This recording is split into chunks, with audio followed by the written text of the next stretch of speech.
Welcome to NatRevMD, a podcast where we share tips on optimizing medical billing and improving practice efficiency so you can have the business of your dreams. I'm your host, Dr. Heather Signorelli, founder of NatRevMD. Let's get started.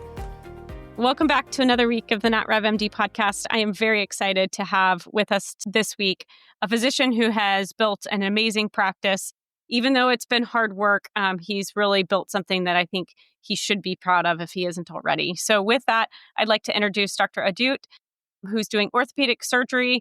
And really, he just didn't open an office. Like, you look at his reviews, he has built a practice that patients want to come and find him and see him and have had really positive experiences. You see that you've built a practice that's financially viable and has a ton of volume, but also a practice where people generally love to see you. So with that, welcome. Thanks for being on the show. Thank you, Heather. Happy to be here. I'd love to hear just your background. I mean, obviously orthopedic by training, but tell us a little bit about your training and kind of maybe those first few years out of training. Yeah, so born and raised in Southern California. I was very honored to be at a training program at a county facility for my residency. And for those of you who don't know, a residency program is where you get your training. So at a county facility, you're considered a tertiary center where people who are uninsured or jailmates who are funded by the government, they get shipped to the hospital for training. So we dealt with a lot of trauma, a lot of different kinds of pathology. And I was put in a position where it was a lot of independent work, good and bad, whatever it may be. It put me into a position to be very confident in my abilities and be confident in my tasks because we were left to take care of the patients with minimal to no oversight at some times. But more often than not, the insight was there when we needed it, but it allowed us to strive for perfection because everyone was counting on us. So I think I had 5 years of residency in a county facility, which essentially made my skin thicker, even more so than what residency did, but allowed me to essentially join a private practice, grow my own private practice, and have the confidence to take the next steps and initiative to move forward. I don't know if I would have had that if I didn't have that training. And so when you finished residency fellowship, did you go out immediately and open up the practice, or were you employed for a period of time? Yeah, great question. I was looking at both options, but when I graduated, it was the midst of COVID. So not a lot of people were hiring, and I was kind of forced to go into private practice because I couldn't find a lot of jobs, at least in the areas that I was looking for, which was a blessing in disguise because I knew my personality. I knew I wanted to be in private practice, and that was kind of the initiative for it. So I just delved into private practice. In school, they don't teach you about the business aspect, about the insurance. I figured, I'm going to knock on the door of the hospital and say, I want to work here, and they're going to welcome me with open arms. But no, that was definitely not the case. They questioned me like, who are you? What are your credentials? What do you bring to the community? What do you bring to the hospital? So it wasn't like that. So, I had 2 kids at that time. I had literally no income, and it was pretty scary. So whatever I could do, I drove literally 100 miles in the beginning just to take call at different hospitals to grow practice and grow some revenue. And I did whatever it took. Did you start then knocking on the doors of the hospitals first, or did you kind of hang a shingle, so to speak, from a clinic perspective? No, I hung a shingle at the clinic, and I would have nobody banging on the doors and saying, I want to see Dr. Duke, because they didn't know who I was. So once I created my shingle, I got my licenses and all that stuff. I went to hospitals and say, hey, I'm happy to take call. I treat children. I do all this stuff. I'm trauma heavy. I had a lot of confidence to take on a lot of different cases. And then from there, one hospital turned into 2, 3, 4, 5 hospitals. And I was taking 5 hospitals a month of call, and I was literally driving all over the place. And has that scaled back now that you've grown from a volume perspective in terms of like the breadth of how far you travel? Yes, absolutely. It's scaled down, but I have a sickness. I can't completely let go of it because I enjoy it, part of me. Yeah. But at one point, I think that's all of us physicians. We're kind of overachievers in general. And so even though we've hit this moment of success, you keep pushing. Yeah, it's a good question that you say overachiever. Yes, it can be a side of overachiever, but on another aspect, I have my own private practice. And with own private practice comes its own issues, right? You always worry about the rent. You always worry about the overhead. You always worry about the payroll for your staff, right? And in medicine, as you know, reimbursement is going down every year. And it's not about it's not about $10, $20, about 10 to 20% of your income. So that's a drastic thing. So, we work really hard, not because I'm worried about right now, but I'm worried about what next year will hold, right? Am I able to provide for my staff? Am I able to continue hanging a shingle. Right? So the hard work I do right now isn't for today because I'm happy today. I'm comfortable today. I'm blessed for today. But what does next year hold? I don't know. And I Yeah. don't want to ever be caught with my pants down, running around, figuring out what to do. Yeah. And what would you say, we have a lot of listeners who are either starting private practice, have started them, where they come to us, they struggle with building volume. What would Yeah. you say is like those, it sounds like driving around to hospitals, knocking on doors. What would you say either that Yeah. or other strategies helped you get patients to know who you are? Good question. It's very hard. I still deal with that every day. But the biggest and most important thing is as a physician, you're selling yourself, right? So when any patient comes in, you got to give them some TLC. You got to show them that you're confident. You got to tell them, A, B, C, this is what's going on. They're not coming, they're not necessarily coming to chit chat with you, but at the same time they are. So you have to give them the reins to chit chat. But while you're chit-chatting, you have to give them, "Hey, this is the scoop." My wife always tells me, "Your patients, they're not there to be your friends, so don't sugarcoat anything for them." So tell them straight up, tell them what they want to hear. Maybe it's not what they want to hear, but you're not their friend, you're their physician, and they're looking for you for guidance. So, give them some TLC, but at the same time, give them some advice. So one, you have to sell yourself being confident. One, you have to be patient. You have to be educational with them. Okay. And also, if I take call in the community, that grows my name. I still go to the private practice offices and introduce myself. And this is what I can do. Happy to take care of your patients. And I still text them. Thank you for your referral. Right? Oh, You good. stay in contact with them. Right. What I did when I first started practice, I sent them letters, but those letters, I don't know what happened to them. I didn't really create relationships. I'll text now. I don't care if they don't respond to me, but at least I'm initiating something like, "Hey, Dr. Jones, thank you for the referral. I saw him.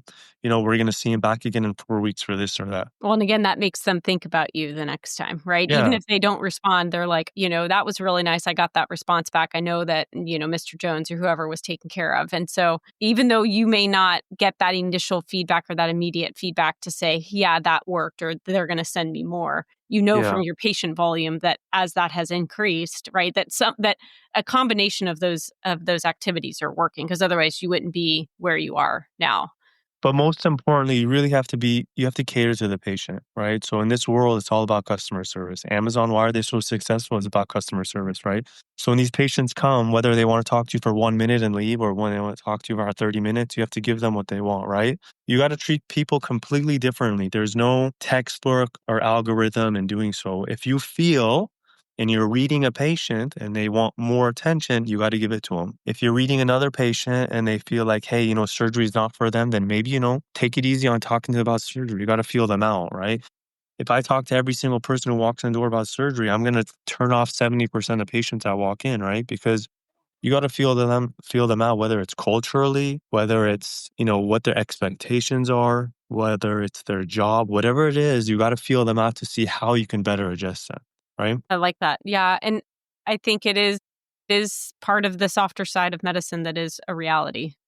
That's the art of medicine. It is. That's literally the art of medicine. Yes. Now, you finished training, obviously med school, residency fellowship, got out. Do you feel like the healthcare system, and I'm kind of prompting this, I probably know the answer, you probably know the answer, but do you feel like you were prepared to open private practice? If so, yes or no, and why not? Yeah, that's easy. That's no. Yeah.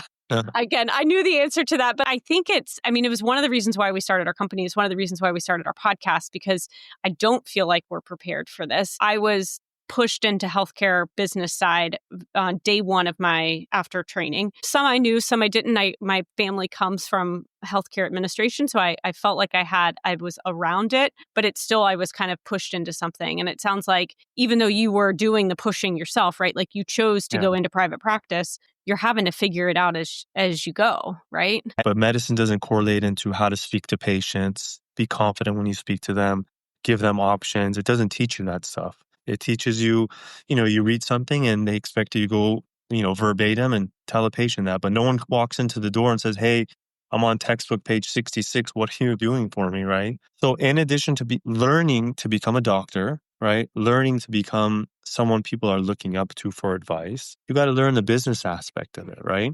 You got to learn about how to treat your employees. You got to learn about payroll. You got to learn about malpractice, disability, EPLI insurance, for example. You got to learn about all these different things at the same time but most importantly, you're first learning how to become a doctor, Hmm. right? So On your on own your too, own. because you don't have anybody. I mean, maybe at a hospital you do, but in clinic, it's you. Yeah, you got to learn about billing, right? If you don't bill accordingly, you Yeah. don't get paid, right? And as a doctor, no one thinks about getting paid. You think about, oh, being a doctor, but you got to make money to pay your staff, to pay the EMR system. You want to be at the hospital, you have to pay dues at the hospital, right?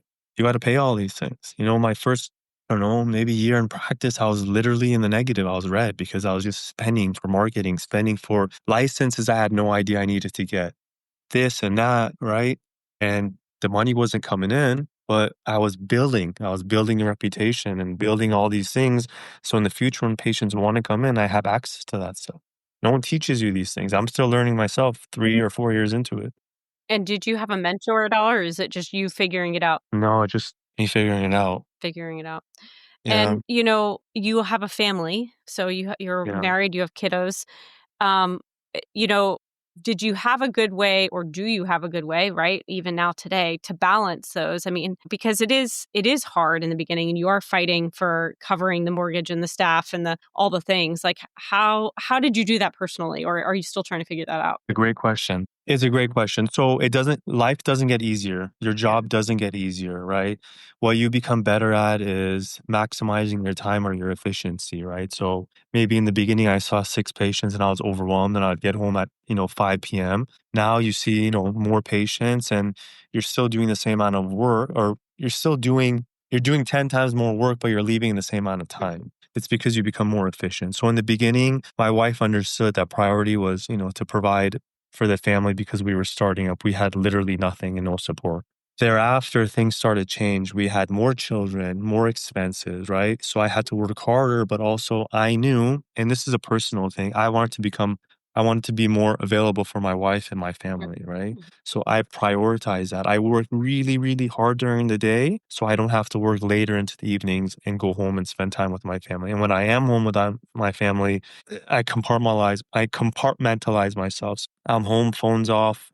It's in the corner, 100% attention to my kids, my wife, and whatever the needs are of the home, right? And when I'm at work, I don't want to say I neglect my wife, but she knows that, yeah, I'm here to do work. Yeah, Unfortunately, I'm guilty, of not being perfect, but we we always all are. strive to we always strive to be better in a sense. So yeah, that's always a dilemma on like how to become more efficient and how to have more time with family. So some things you learn to delegate Mhm. to become more available, right? Yeah, that's what they say. It's not about life work balance. It's more of just priorities at the time, right? So during the Yeah, day, 7 to 5 or whatever it is that you work, that your priority is work. And then after 5, as long as you're not on call, that your priority is yeah, kiddos and wife and, yeah, homework and all the yeah, things that come with babies. You may yeah. not be at all homework yet, but it's coming. So, and they do I look math. on. They do math different now. So I'm just putting I that out there. honestly, I look forward to it. Yeah. Maybe not my wife so much, but I look forward to it.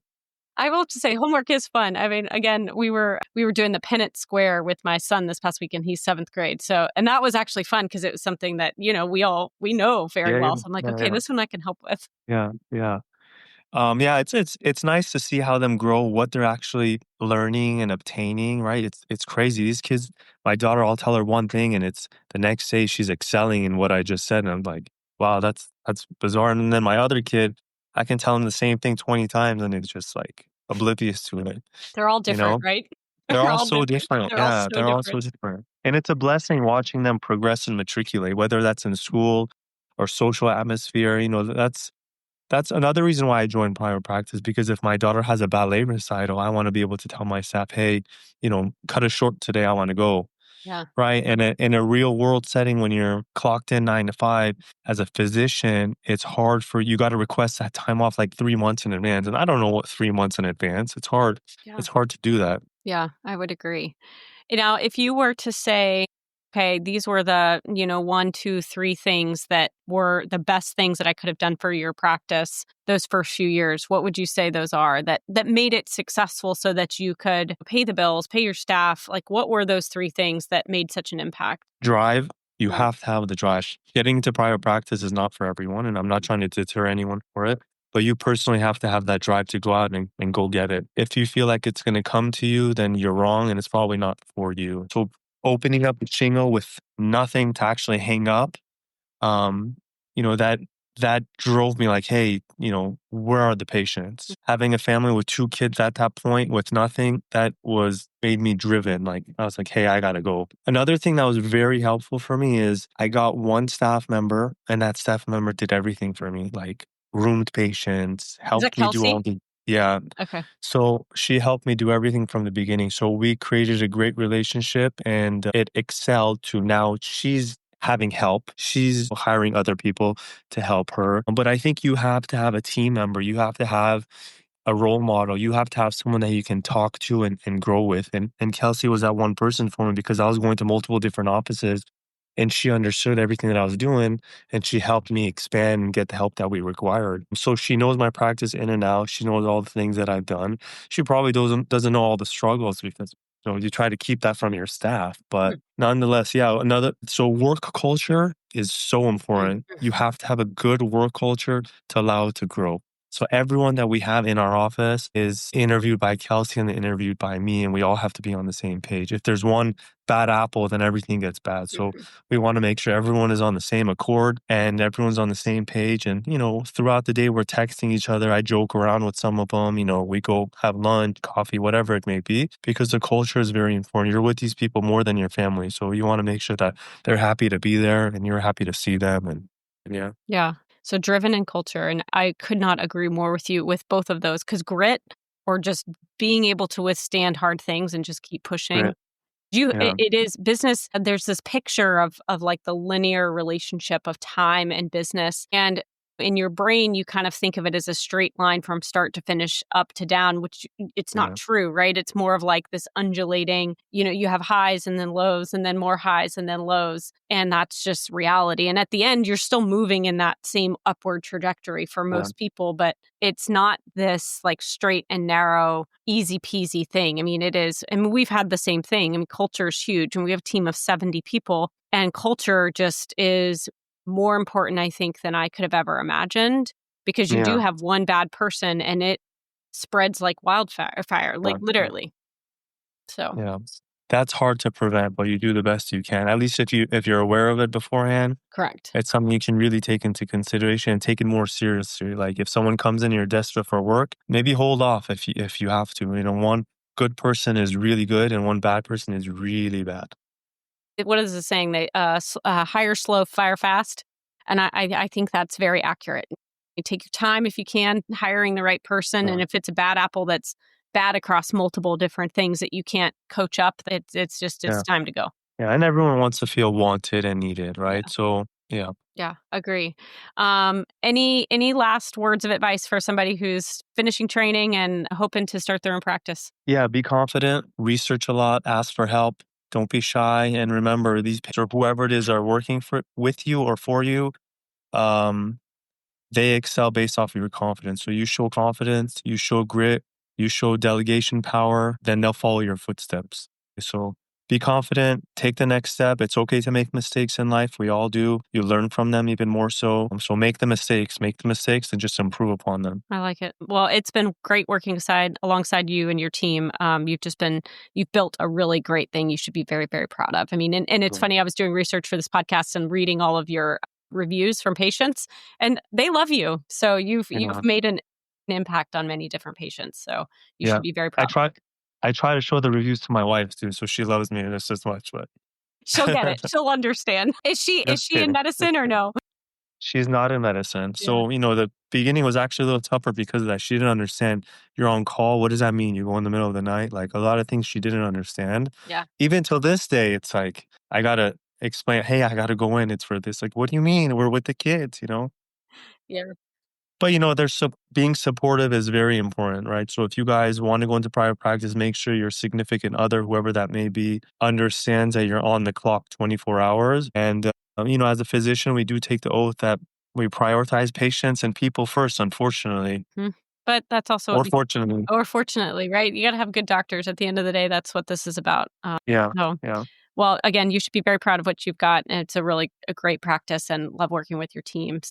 For the listeners, hopefully you caught one theme here, right? Work hard, have an absolute determination that nobody can deter you from. That grit and work culture is really, really important. And as always, if you've enjoyed the podcast, please share it with a friend. And I just want to thank Dr. Ahdoot for being on and kind of sharing his story, because I think it helps those of you who may be starting or getting ready to start to understand kind of the work it takes, but also just the hope that anybody can do this as long as you kind of put those steps forward. So thank you so much. You're welcome. Thank you for having me. Good luck, everyone.